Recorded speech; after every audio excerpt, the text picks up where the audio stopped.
Good morning, students. Today we'll start gametogenesis. Gametogenesis means it is a process of gamete formation in a sexually reproducing animals. Means the gametes are we are talking of humans here. So in a humans, the sperm is a male gamete and ovum is a female gamete, right?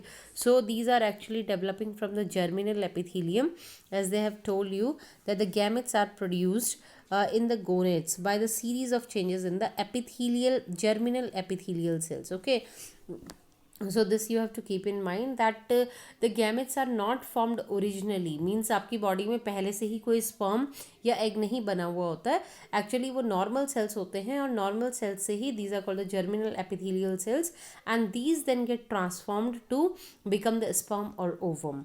Now, the formation of a male gamete spermatozoa in a testes is called spermatogenesis, and the development of a female gamete ova in the ovaries is called oogenesis. This you know कि आपके testes में जब क्या बन रहा है, sperm बन रहा है, spermatozoa बन रहा है, that is called spermatogenesis. और ovaries में अगर ova बन रहा है, that is called oogenesis. Okay, so first we will see spermatogenesis. This is the formation of a sperm, how it is formed.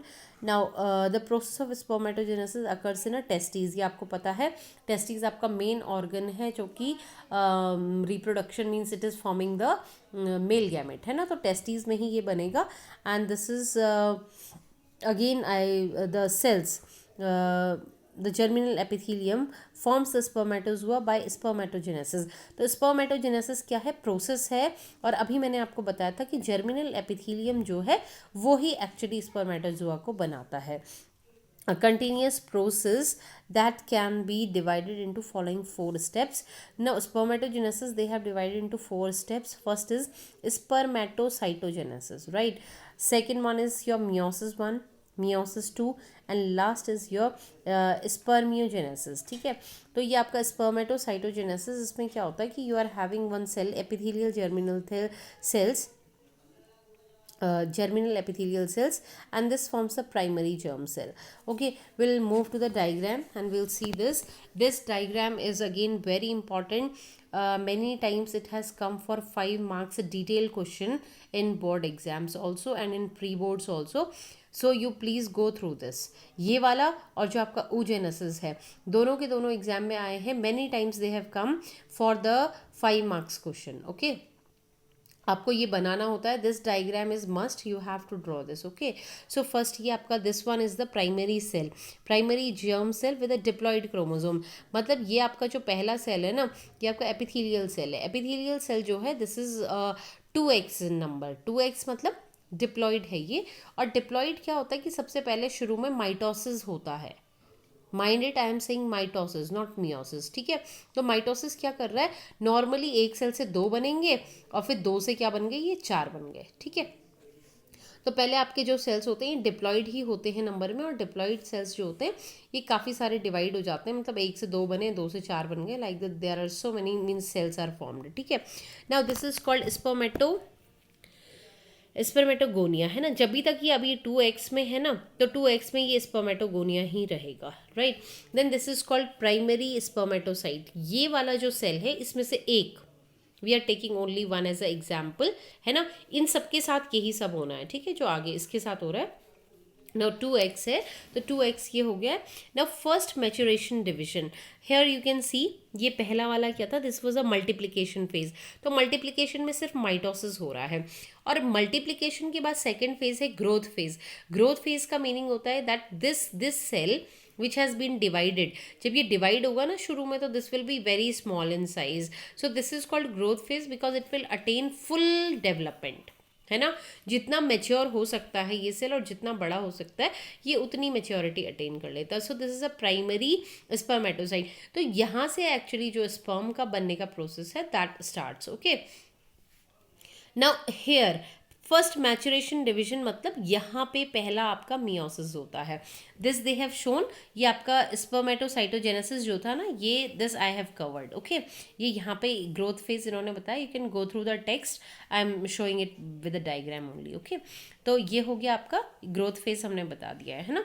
तो ग्रोथ फेज के बाद मियोसिस 1 जो हो रहा है, तो primary spermatocyte with a large spherical nucleus undergoes first meiotic or maturation division, each forming a 2 haploid X secondary spermatocyte।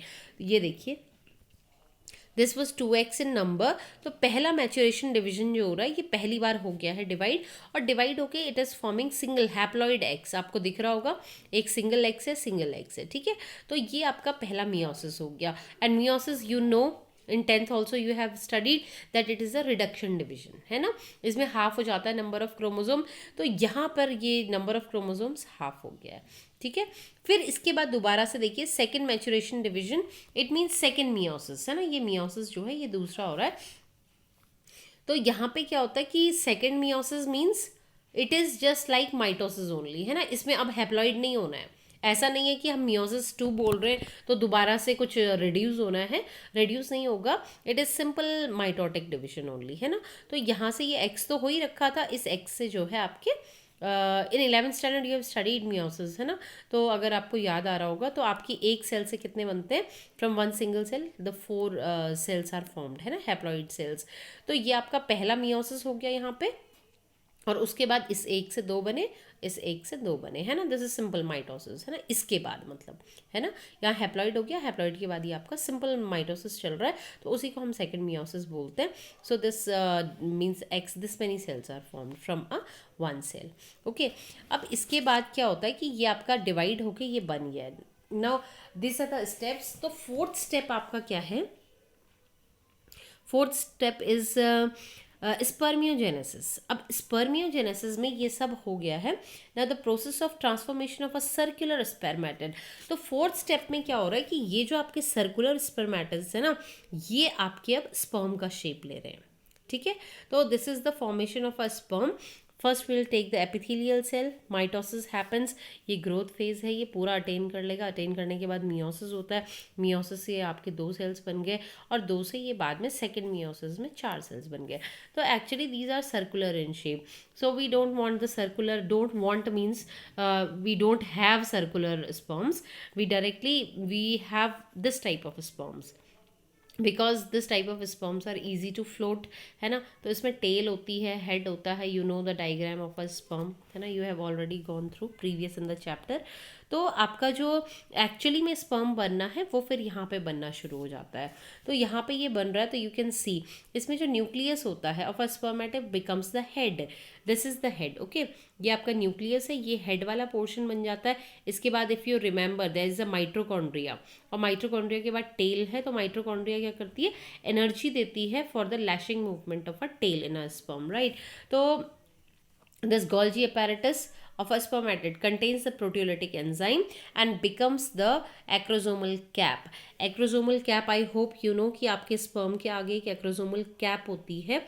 तो जो गोल्जी बॉडीज़ होती हैं ना, उनमें प्रोटियोलिटिक एंजाइम्स होते हैं, तो वो गोल्जी बॉडीज़ क्या करती हैं, इसकी एक्रोसोमल कैप बना देती हैं, और ये कैप क्या करती है, it helps to penetrate the ovum, okay. अब बाकी माइटोकॉन्ड्रिया आपको पता है यहाँ पे रहेगा, और इसके बाद ये एनर्जी प्रोवाइड करेगा for the lashing movement of a sperm, right. Then next is the spermatozoa are situated more centrally. Now for this you have to refer to diagram number 4. It is at the back side of a page. तो यहाँ पे ये क्या बोलना चाह रहे हैं कि आपके spermatogonia centrally in a seminiferous tubules, this spermatozoa, मतलब this is the page number, ये आपको दिख रहा है। स्पर्मेटोजोआ जो है ये सेंट्रली लोकेटेड है, मतलब जो ज़्यादा डेवलप हो जाएगा ना, this is the diagram of a testes in a transfer section. तो ये everything whatever we are doing means the testes formation, this is sorry sperm formation is going on in testes. तो sperm formation में जो सबसे ज़्यादा developed होता है ना ये स्पर्मेटोजोआ, है ना। तो ये सेंट्रली प्लेस्ड होता है, सेंट्रली मतलब ये सेंटर में आ गया है। उसके अलावा क्या होता है, उससे छोटे जो होते हैं ना बन रहे, वो होते हैं स्पर्मेटोसाइट, तो ये बीच में रहते हैं। और स्पर्मेटोगोनिया क्या हुआ, ये बिल्कुल नया सेल है, ठीक है। तो ये नया सेल है, ये सबसे पीछे होता है, उसके बाद स्पर्मेटोसाइट होते हैं, और सबसे आपके इस पर आगे जो होते हैं स्पर्मेटोजोआ होते हैं, ठीक है। तो स्पर्मेटोजोआ जो मतलब धीरे धीरे ये मैच्योर होके आगे आएंगे, तो they will form the spermatozoa, ठीक है, स्पर्मेटिड्स, है ना। और स्पर्मेटिड्स इसके बाद we are having now this is written कि आपके जो this spermatozoa these are centrally located and जो spermatogonia होते हैं ये थोड़ा पेरिफेरी पे होते हैं and other spermatocyte and spermatids occupy the intermediate position है ना। तो जो बन रहे होते हैं वो धीरे धीरे बीच में होते हैं और जो बिल्कुल फ्रेश नए होते हैं वो बिल्कुल पेरिफेरी पे होते हैं। पेरिफेरी मतलब बाउंड्री जो होती है वहाँ पे होते हैं, ठीक है। Now spermiation, spermiation after spermatogenesis the sperm head becomes embedded in a Sertoli cells and are finally released in the seminiferous tubules। अभी ये सब बनने के बाद you are having seminiferous tubules in the testes, अगर आपको याद होगा तो ये जब सारा बन जाता है ना पूरा sperm, उसके बनने के बाद जब ये seminiferous tubules में रिलीज होता है this is called spermiation। okay, please learn the definition। In man the entire process of spermiogenesis takes 74 hours। तो 74 hours इसमें लगते हैं, है ना। तो 74 hours मतलब आपके 2 days 2.5 days अराउंड, है ना। तो 2-3 days लगभग, है ना। It starts at the age of a puberty, है ना। प्यूबर्टी में स्टार्ट होगा to a significant increase in a secretion. अभी नाउ देखो ये सब कुछ तो हो ही रहा है, प्यूबर्टी में स्टार्ट हो रहा है, लेकिन इसका एक्चुअली इन्फ्लुएंस कहाँ से हो रहा है? अपने आप नहीं टेस्टिस को याद आता कि अब हमें क्या करना है, स्पर्म्स बनाने हैं। एक्चुअली ये कहाँ से होता है? ये आपका gonadotropic releasing hormone is there. ये आपकी क्या हो रहा है, इंटीरियर पिट्यूटरी में क्या होता है, रिलीज होना शुरू होता है जब ब्रेन में, तो तब जाके आपके जो सेकेंडरी सेक्सुअल कैरेक्टर्स होते हैं वो डेवलप होते हैं, ठीक है।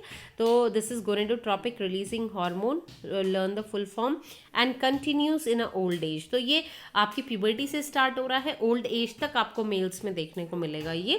Now factors affecting spermatogenesis. Now number of factors ये बहुत सारे इन्फ्लुएंस करते हैं। पहला है आपका गोनेडोट्रोपिक हार्मोन, ये आपके हाइपोथैलेमस से रिलीज होगा and it will stimulate the interior pituitary, है ना। इंटीरियर पिट्यूटरी 10th स्टैंडर्ड में पढ़ा है अगर याद होगा तो।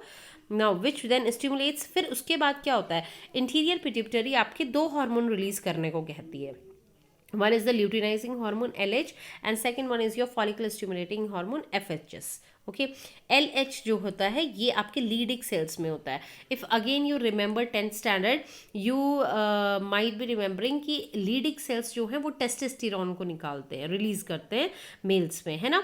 तो एक्चुअली जो आपका LH ल्यूटिनाइजिंग हार्मोन है यही लीडिक सेल्स को बोलता है to stimulate the synthesis of this testosterone, है ना। तो ये this Leydig cell and stimulate the synthesis and the secretion of testosterone. तो ये लीडिक सेल्स जो होते हैं उनको ऑर्डर देता है कि आपको सिंथेसाइज भी करना है और रिलीज भी करना है testosterone, and this testosterone also stimulates the spermatogenesis. और इस टेस्टोस्टेरोन की वजह से ये जो ऊपर प्रोसेस हो रही थी पूरी, मतलब ये फॉर्मेशन ऑफ स्पर्म्स, ये तब होता है।